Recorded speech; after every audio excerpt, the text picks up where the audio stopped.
साथियों, आज की कक्षा में आपका स्वागत है।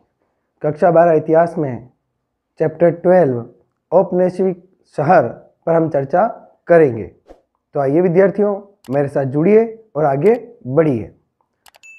इस अध्याय में भारतीय औपनिवेशिक प्रणाली के तहत भारतीय शहरों का विकास की प्रक्रिया क्या रही, उन तथ्यों पर हम चर्चा करेंगे। साथ ही हम ये भी देखेंगे कि इन औपनिवेशिक शहरों की चारित्रिक विशेषताएं क्या थी, इनमें किस तरह से परिवर्तन दिखाई देता है और कौन कौन सी विशेषताएं हुई। इसके अलावा भारत में उपनिवेशों के प्रभाव की वजह से औपनिवेशिक शहरों में जो सामाजिक परिवर्तन होते हैं उस पर भी हम दृष्टिकोण डालेंगे। तो आइए विद्यार्थियों, आज के इस अध्याय की शुरुआत करते हैं। मुख्य रूप से इस अध्याय में आपको 3 मुख्य शहरों के ऊपर वर्णन किया गया है। पहला शहर है बंबई, दूसरा कलकत्ता और तीसरा मद्रास। इन तीनों शहरों की 3 मुख्य विशेषताएं हम देखेंगे। पहला, औपनिवेशिक शहरों की प्रक्रिया क्या रही, दूसरा, इन शहरों की चारित्रिक विशेषताएं क्या थी, और तीसरा, इनमें सामाजिक परिवर्तन क्या हुए। तो आइए विद्यार्थियों अध्ययन करते हैं।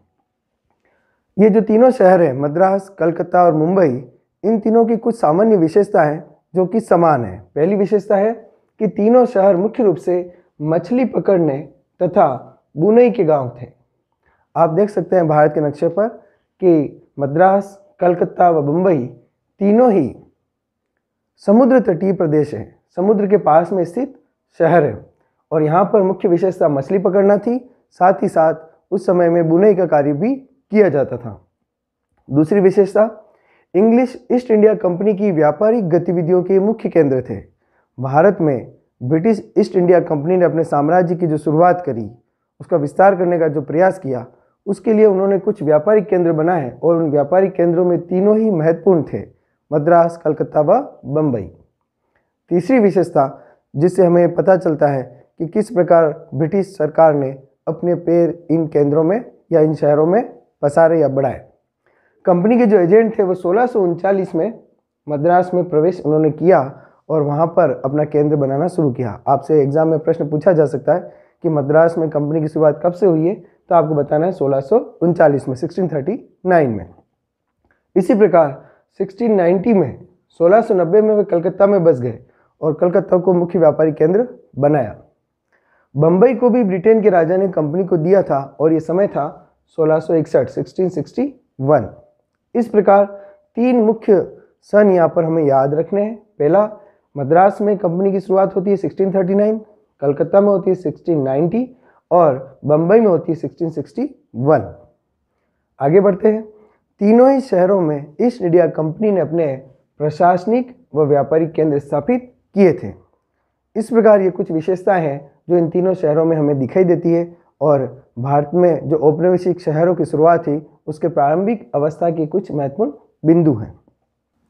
साथियों, यहाँ पर मैं आपको बताना चाहता हूँ कि बंबई, जो कि अभी हमने पढ़ा था कि वह 1661 में ब्रिटेन के राजा ने कंपनी को दे दिया। तो अब हमारे मन में प्रश्न उठता है कि ब्रिटेन के राजा ने कंपनी को किस प्रकार से दिया, आखिर क्या इसके पीछे घटना है। तो बहुत संक्षिप्त में आपको बताना चाहूँगा कि बंबई किस प्रकार से ब्रिटेन के राजा ने कंपनी को दिया। थोड़ा सा हम पीछे चलते हैं। सन 1534 में हम जानते हैं कि बंबई जो एक समुद्र तटीय प्रदेश है, समुद्र तटीय शहर है।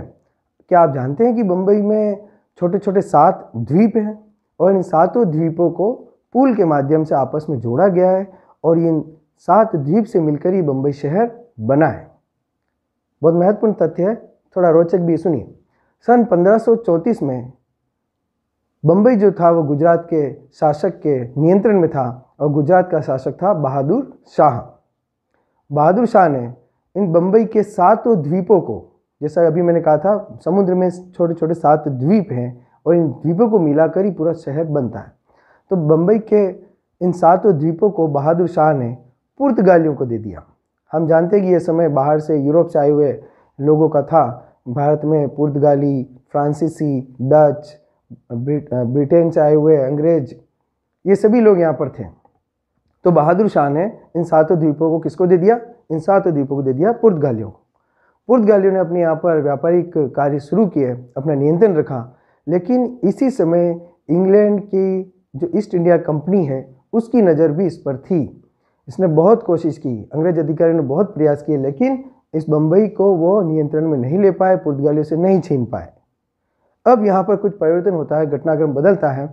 1661 में अंग्रेजी राजकुमार चार्ल्स द्वितीय की शादी हो जाती है पुर्तगाली राजकुमारी कैथरीन से। वापस सुनिएगा, इंग्लैंड के राजकुमार चार्ल्स द्वितीय की शादी होती है पुर्तगाल के राजकुमारी कैथरीन के साथ।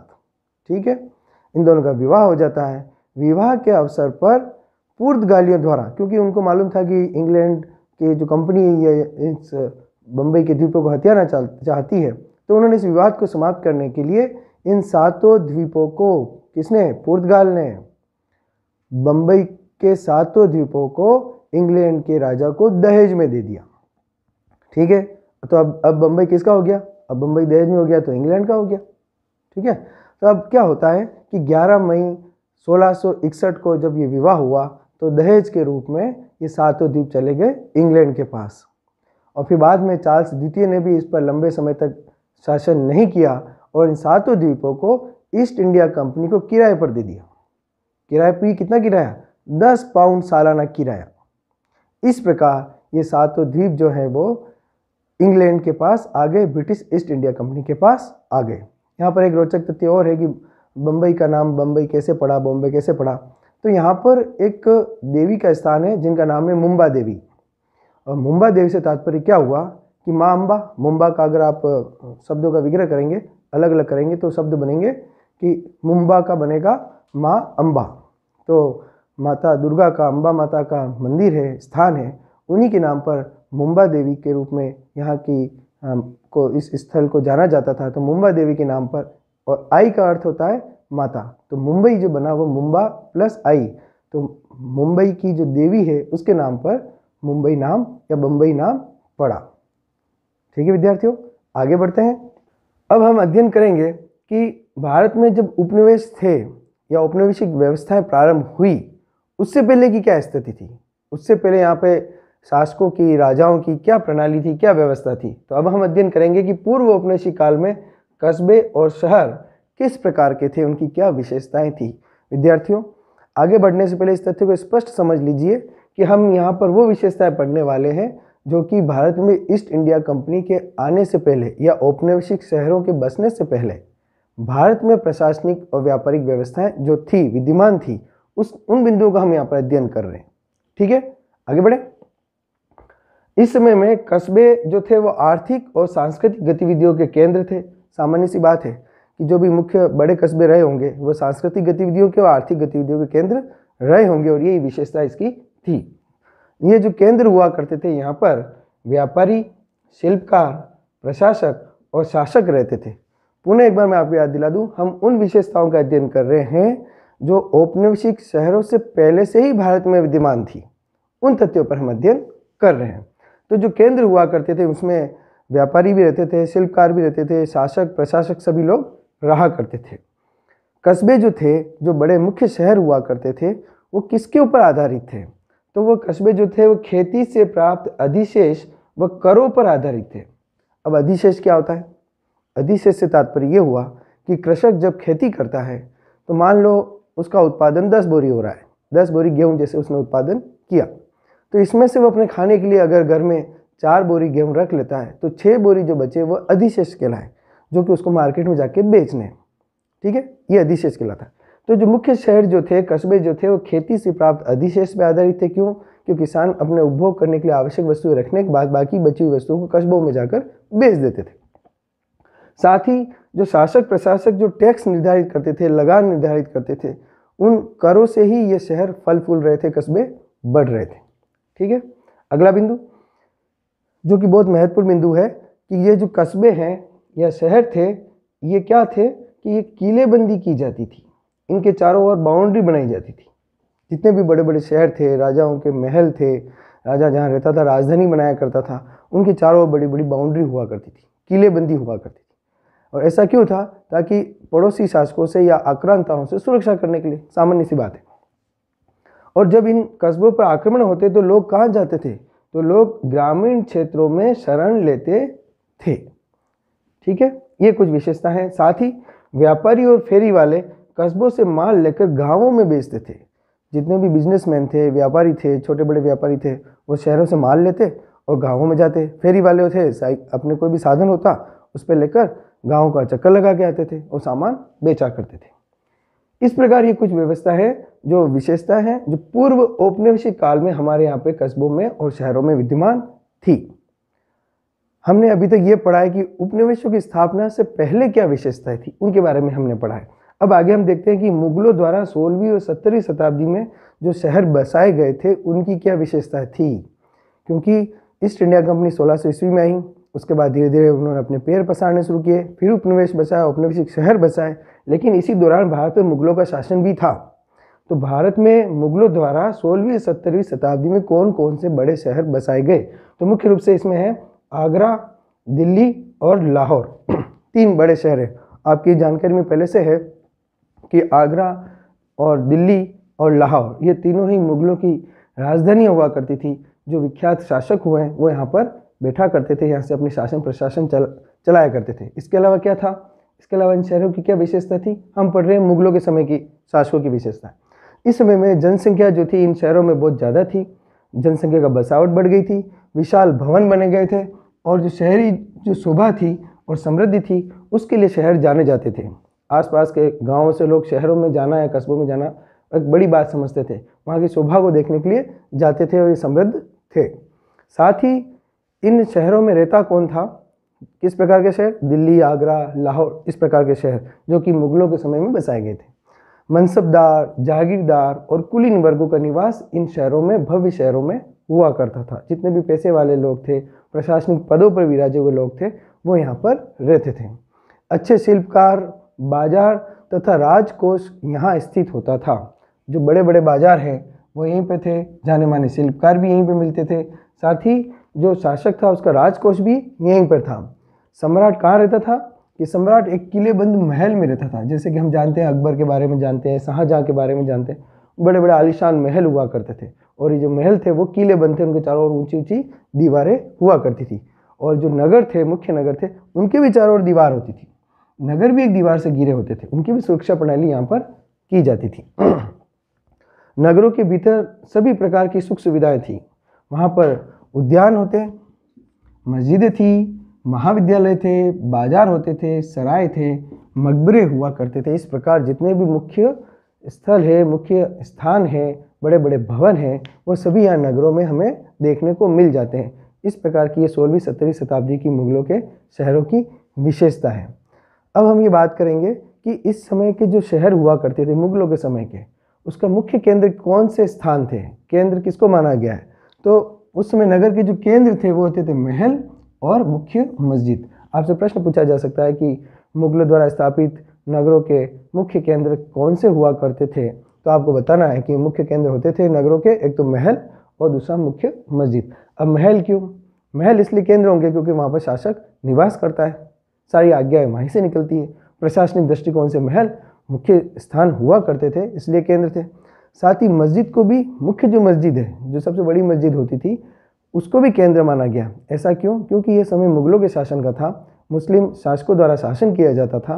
तो इसमें जो मुल्लाएँ थे, जो धर्म के जानकार थे, उनका भी हस्तक्षेप होता था, इसलिए मुख्य मस्जिद भी नगरों का केंद्र हुआ करती थी। इसी समय दक्षिणी भारत के भी हम कुछ महत्वपूर्ण शहर हैं जिनका हम अध्ययन करते हैं, जिनको हम देखते हैं। अगर आपसे पूछा जाए कि मुगलकालीन शासन व्यवस्था के समय में दक्षिण भारत के मुख्य नगर कौन से थे या मुख्य केंद्र कौन से थे, तो आपको बताना है मदुरई, कांचीपुरम, इस प्रकार के जो शहर थे ये मुख्य केंद्र हुआ करते थे। कहाँ के, दक्षिण के, साउथ के, दक्षिण भारत के।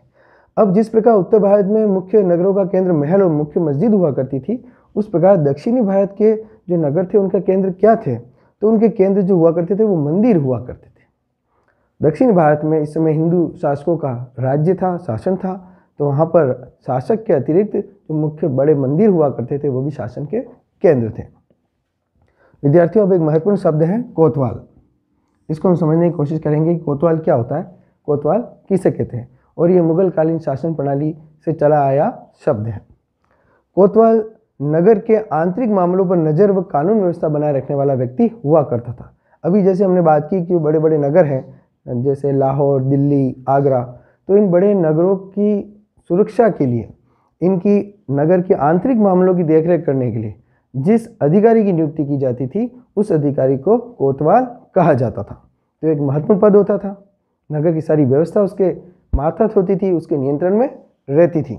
अब यहाँ पर एक तथ्य है, महत्वपूर्ण तथ्य है जो हम सबको जानकारी में होना चाहिए। वह तथ्य ये है कि जो दिल्ली के कोतवालों में एक महत्वपूर्ण व्यक्ति भी रहे हैं। कौन रहे?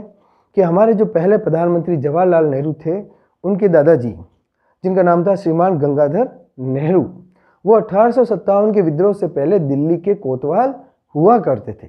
ये एक जानकारी का बिंदु है जो हमें जानकारी होनी चाहिए कि 1857 की क्रांति से पूर्व दिल्ली के कोतवाल कौन थे या कौन हुआ करते थे। तो वो थे हमारे पहले प्रधानमंत्री जवाहरलाल नेहरू के दादाजी श्रीमान गंगाधर नेहरू। विद्यार्थियों, आगे बढ़ते हैं। इस अध्याय में हम महत्वपूर्ण शहरों का अध्ययन करेंगे। उसी कड़ी में 18वीं शताब्दी में क्या परिवर्तन देखने को मिले। अभी तक हमने ये अध्ययन किया है कि प्रारंभ में जब औपनिवेशिक शहर नहीं थे उससे पहले भारत में क्या व्यवस्था थी, क्या विशेषताएं थी नगरों की। फिर हमने ये अध्ययन किया कि मुगल कालीन शासन के दौरान यहाँ के नगरों की क्या व्यवस्था थी 16वीं-17वीं शताब्दी में। अब हम ये अध्ययन कर रहे हैं कि 18वीं शताब्दी में क्या परिवर्तन देखने को मिलते हैं। किसमें? शहरों में, नगरों की बसावट में, उनके सामाजिक व्यवहारों में, चारित्रिक विशेषताओं में। ये हम अध्ययन करेंगे। इस अध्ययन से पूर्व एक महत्वपूर्ण, यहाँ पर मैं आपको चित्र दिखाना चाहता हूँ जो आप देखिए, और ये चित्र है शाहजहानाबाद का, जो कि 1857 के समय का है। शाहजहानाबाद से क्या तात्पर्य है? आप देख सकते हैं कि यहाँ पर बहुत ही सुंदर सा दृश्य हमें दिखाई दे रहा है। एक नदी किनारे हमको शहर दिख रहा है। आप जानते हैं शहर कौन सा है? यह शहर देखिए, नदी किनारे पर लाल किला बना हुआ है। और लाल किला किसने बनवाया था? शाहजहां ने। यानी कि कौन सा शहर हुआ? ये हुआ दिल्ली। तो देखिए बच्चों कि 1857 में दिल्ली किस प्रकार से हमें नजर आता था, और इसका नाम शाहजहानाबाद था। चारों ओर इसके शहर के आप देख सकते हैं बाउंड्री भी दिखाई दे रही है, बीच में केंद्र में आपको एक बड़ी सी मस्जिद भी दिख रही है, और नदी किनारे लाल किला दिखाई दे रहा है। साथ ही आप दूर दाईं ओर देख सकते हैं कि एक छावनी बनी हुई सी दिख रही है, और ये जो छावनी है वो अंग्रेजी छावनी है। यहाँ पे ब्रिटिश अधिकारी, सेना अधिकारी और सेना रहा करती थी। इस प्रकार का दृश्य ये शाहजहानाबाद का सन 1857 का है। दिल्ली जो वर्तमान में इतनी विशाल है, यही दिल्ली 1857 में हमें इस प्रकार से नजर आया करती थी, यमुना नदी के किनारे। ठीक है बच्चों, आगे बढ़े। अब हम बढ़ते हैं कि 18वीं शताब्दी में क्या परिवर्तन हुए। तो महत्वपूर्ण जो पहला परिवर्तन वो है कि पुराने नगरों का पतन हो गया व नए नगरों का विकास हुआ। पुराने नगर कौन से? पुराने नगर से तात्पर्य दिल्ली, आगरा, लाहौर, दक्षिण में मदुरई, कांचीपुरम, ये जो नगर थे, अब इनका महत्व धीरे धीरे कम होता गया, समाप्त हो गया। यहाँ से व्यापारिक और प्रशासनिक केंद्र बदलने लगे। तो नए नगर कौन से आए? नए नगर अब आने लगे मद्रास, कलकत्ता, मुंबई, इस प्रकार के नए शहर जो कि औपनिवेशिक शहर कहे जाते हैं। इन शहरों का उद्भव अब होने लगा। 18वीं शताब्दी में ये परिवर्तन हमको देखने को मिलता है। दिल्ली व आगरा ने अपना राजनीतिक प्रभुत्व खो दिया। अभी हमने पढ़ा था, यहाँ से मुगल शासन चला करते थे, वह अब धीरे धीरे समाप्ति की ओर हो गए। क्षेत्रीय ताकतों का विकास हुआ। अलग अलग केंद्र, पूरे भारत में छोटे छोटे अलग अलग केंद्र बनने लगे। क्षेत्रीय ताकतों का विकास हुआ, जिसमें कौन कौन से क्षेत्र थे? इन क्षेत्रीय राजधानियों में थे लखनऊ, हैदराबाद, सेरिंगपट्टनम, पूना, नागपुर, बड़ौदा, तंजौर, जिसे तंजावुर भी कहा जाता है। इन सब का महत्व अब बढ़ने लग गया। ये एक महत्वपूर्ण परिवर्तन हमें देखने को मिलता है। साथ ही साथ ये जो शहर हुआ करते थे, यहाँ की व्यवस्था में जो सैनिक आते थे, वो सैनिक कैसे थे? भाड़े के सैनिक भी रोजगार हेतु आया करते थे। मतलब खुद के राज्य के सैनिक तो हुआ ही करते थे, साथ ही साथ एक विशेष वर्ग था जो कि पैसा लेकर सैनिक का कार्य करता था, और ये बदलते रहते थे, कभी किसी एक राज्य में, कभी किसी दूसरे राज्य में। धन के बल पर ये अपना सैनिक सेवाएं देते थे। कस्बे एवं गंज जैसी बस्तियों का निर्माण हुआ। अब हम विद्यार्थियों समझने का प्रयास करेंगे कि कस्बा क्या होता है, गंज क्या होता है। कस्बे से तात्पर्य है कि ग्रामीण अंचल में एक छोटे नगर को कस्बा कहा जाता है, जो सामान्यतः एक विशिष्ट व्यक्ति का केंद्र होता है। जहाँ पर मुख्यतः कोई एक ही व्यक्ति का वर्चस्व होता है, उस क्षेत्र को हम कस्बा कहते हैं, जो कि ग्रामीण अंचल में एक छोटा नगर के रूप में होता है। दूसरा है गंज। गंज क्या होता है कि एक छोटे स्थायी बाजार को गंज कहा जाता है, जैसे सफदरगंज। तो यहाँ पर गंज से तात्पर्य हुआ छोटा बाजार जो स्थायी रूप से एक स्थान पर बना हुआ है। इसके अलावा और क्या परिवर्तन होते हैं कि यूरोपीय व्यापारी कंपनियों ने अपने आधार स्थापित किए। जितनी भी यूरोपीय व्यापारी कंपनियां थी, आप जानते हैं कि 1600 ईस्वी में ईस्ट इंडिया कंपनी की स्थापना हुई। साथ ही साथ उस समय में पुर्तगाल, डच, फ्रांसीसी ये भी भारत में आए हुए थे और व्यापारिक दृष्टिकोण से व्यापार करने की इच्छा रखते थे। तो इन्होंने कौन कौन से आधार स्थापित किए, हम देखते हैं कि व्यापारिक केंद्रों में पुर्तगालियों द्वारा पणजी में 1510 ईस्वी में एक व्यापारिक केंद्र स्थापित किया गया।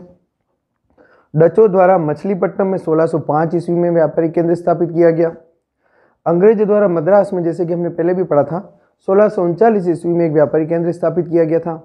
साथ ही फ्रांसीसियों द्वारा पौंडीचेरी में सन 1673 में 1673 ईस्वी में एक व्यापारिक केंद्र स्थापित किया गया। साथियों, ये सारे तथ्य आपके लिए महत्वपूर्ण हैं। आपसे पूछा जा सकता है कि यूरोपीय व्यापारी कंपनियों द्वारा किस प्रकार व्यापारिक केंद्र भारत में स्थापित किए गए, वर्णन कीजिए या बताइए। या अलग से एक भी पूछा जा सकता है कि डचों द्वारा मछलीपट्टनम में कब व्यापारिक केंद्र स्थापित किया गया, फ्रांसीसी द्वारा कब किया गया। तो ये तथ्य हमें ध्यान में रखना है और याद करने का प्रयास करना है। आगे बढ़ते हैं। हमें ध्यान है कि 1757 ईस्वी में प्लासी का युद्ध हुआ था। तो 1757 ईस्वी में प्लासी के युद्ध के बाद अंग्रेजों का जो राजनीतिक नियंत्रण था वो भारत में बढ़ता जा रहा था। प्रारंभ में उन्होंने सिर्फ बंगाल पर नियंत्रण स्थापित किया, फिर बंगाल के साथ साथ बिहार, उड़ीसा, मध्य भारत, फिर दक्षिण भारत में बम्बई, मद्रास, इस प्रकार उन्होंने अपना विस्तार बढ़ाते गए। मद्रास, कलकत्ता और बम्बई जैसे औपनिवेशिक बंदरगाह तेजी से नई आर्थिक शक्ति के रूप में उभर रहे थे, आर्थिक राजधानी के रूप में उभर रहे थे और ये प्रशासन और सत्ता के केंद्र भी बन गए थे। कौन कौन से प्रशासन और सत्ता के केंद्र बने थे? बम्बई, मद्रास और कलकत्ता। इस प्रकार हम देखते हैं कि 18वीं शताब्दी में जो परिवर्तन हो रहे थे वह मुख्य रूप से इन व्यापारिक केंद्रों की वजह से हो रहे थे। ब्रिटिश ईस्ट इंडिया कंपनी द्वारा जो व्यापारिक केंद्र बनाए गए वहाँ की गतिविधियों की वजह से हो रहे थे। वहाँ पर प्रशासनिक राजधानी और सत्ता के केंद्र के रूप में ये बंदरगाह उभर रहे थे। इस वजह से सारे परिवर्तन हमको देखने को मिलते हैं। साथियों, आगे बढ़ते हैं। अब हम अध्ययन करेंगे कि औपनिवेशिक शहरों में क्या स्थिति थी, उसकी पड़ताल करने का प्रयास करते हैं कि क्या क्या परिवर्तन इन औपनिवेशिक शहरों में हो रहे थे। आपसे प्रश्न पूछा जा सकता है कि औपनिवेशिक शहरों में क्या परिवर्तन हुई है, विस्तृत रूप से बताइए। तब हमें इन बिंदुओं की चर्चा करनी है। सबसे पहला है रिकॉर्ड्स और शहरी इतिहास या रिकॉर्ड्स और शहरी जीवन। रिकॉर्ड से तात्पर्य क्या है? ब्रिटिश ईस्ट इंडिया कंपनी जब भारत में आई तो उन्होंने यहाँ पर शासन करने के लिए एक खाका तैयार किया, एक नक्शा तैयार किया। उन्होंने आंकड़ों पर ध्यान दिया, सर्वे कराए, सांख्यिकी आंकड़े उपलब्ध किए और उन जानकारियों के आधार पर उन्होंने यहाँ पर नगर नियोजन करने का प्रयास किया ताकि कम से कम समस्या उनके सामने आए। भारत में बढ़ते हुए औपनिवेशिक शहरों में जीवन की गति और दिशा पर नजर रखने के लिए अंग्रेज नियमित रूप से सर्वेक्षण करते थे, साथ ही सांख्यिकी आंकड़े एकत्र करते थे और सरकारी रिपोर्ट प्रकाशित करते थे। यह बहुत ही महत्वपूर्ण तथ्य है कि ब्रिटिश ईस्ट इंडिया कंपनी द्वारा भारतीय शहरों की जीवन की दशा और दिशा तय करने के लिए निरंतर रूप से सर्वेक्षण किए गए, आंकड़े एकत्र किए गए और सरकारी रिपोर्टें प्रकाशित की गई। इन्हीं तथ्यों के आधार पर उन्होंने शहरों का नियोजन किया। सर्वप्रथम हम देखते हैं कि उन्होंने मानचित्र पर जोर दिया। आज हमें जितने भी पुराने शहरों के मानचित्र दिखाई देते हैं वह सभी ईस्ट इंडिया कंपनी के समय में तैयार किए गए हैं। इन्होंने नक्शों के महत्व को समझा और शहरी विकास हेतु यह अनिवार्य रूप से पाया गया कि अगर आपको शहरों का नियोजित विकास करना है, उनको निरंतर आगे बढ़ाना है, तो उनके नक्शे होने चाहिए। नक्शों के आधार पर ही उनका विकास किया जा सकता है। इसीलिए उन्होंने सर्वे ऑफ इंडिया का गठन भी किया सन 1878 ईस्वी में। आपसे प्रश्न पूछा जा सकता है कि सर्वे ऑफ इंडिया का गठन कब हुआ, तो आपको बताना है सन 1878 ईस्वी में सर्वे ऑफ इंडिया का गठन किया गया और अंग्रेजों द्वारा मानचित्र पर विशेष रूप से जोर दिया गया।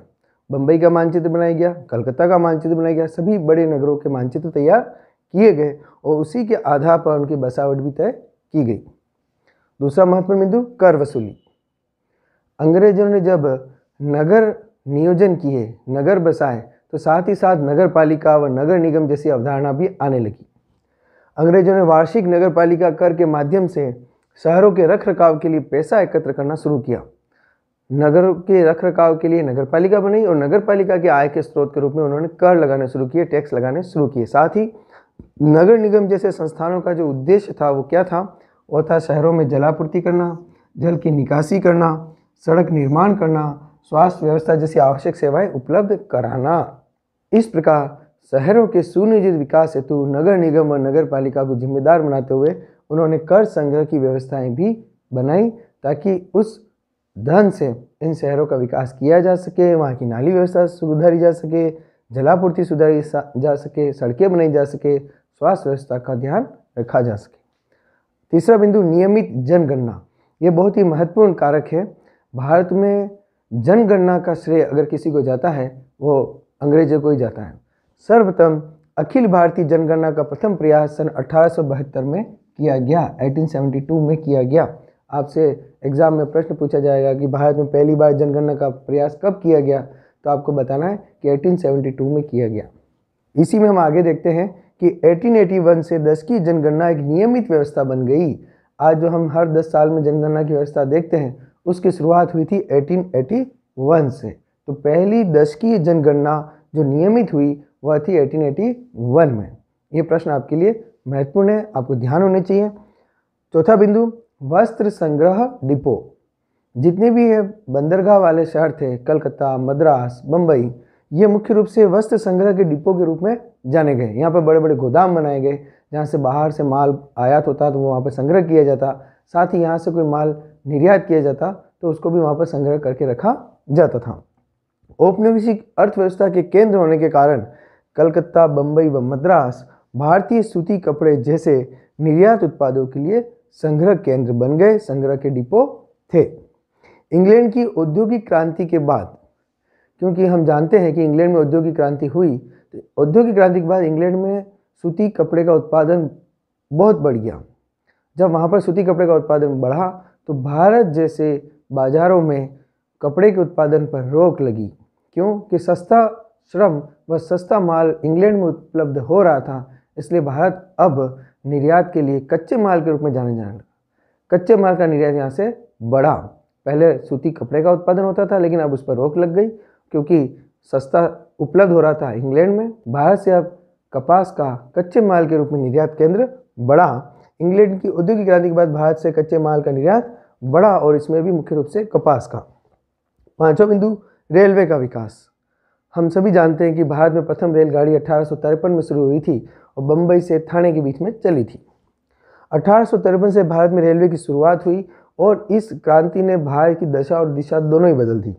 नए स्टेशन जो उस समय प्रसिद्ध हुए वो थे जमालपुर, वोल्टेयर, बरेली जैसे नए रेलवे स्टेशन बने, जहाँ पर माल लाया जाता, ले जाया जाता। रेलवे की प्रणाली से समस्त भारत में एक स्थान से दूसरे स्थान पर जाना सरल हो गया, सुगम हो गया। यह रेलवे व्यवस्था ने न केवल भारतीय माल व यातायात व सफ़र को ही सरल किया, वरन सैनिकों की आवश्यकता पड़ने पर भी एक स्थान से दूसरे स्थान पर बहुत द्रुत गति से सैनिक भी इधर उधर जा सकते थे। और इसका परिणाम हमने 1857 की क्रांति में देखा है। उस समय जहाँ पर सैनिकों की आवश्यकता थी वहाँ ब्रिटिश सरकार ने रेलवे की सहायता से सैनिकों को पहुँचा दिया। इस प्रकार विद्यार्थियों हम देखते हैं कि ये सारे महत्वपूर्ण परिवर्तन 18वीं शताब्दी में हो रहे थे। आने वाले भाग में हम इसी अध्याय को नियमित रखेंगे और आगे के मुख्य विषयों का अध्ययन करेंगे। मेरे साथ जुड़े रहिए, निरंतर रहिए। धन्यवाद।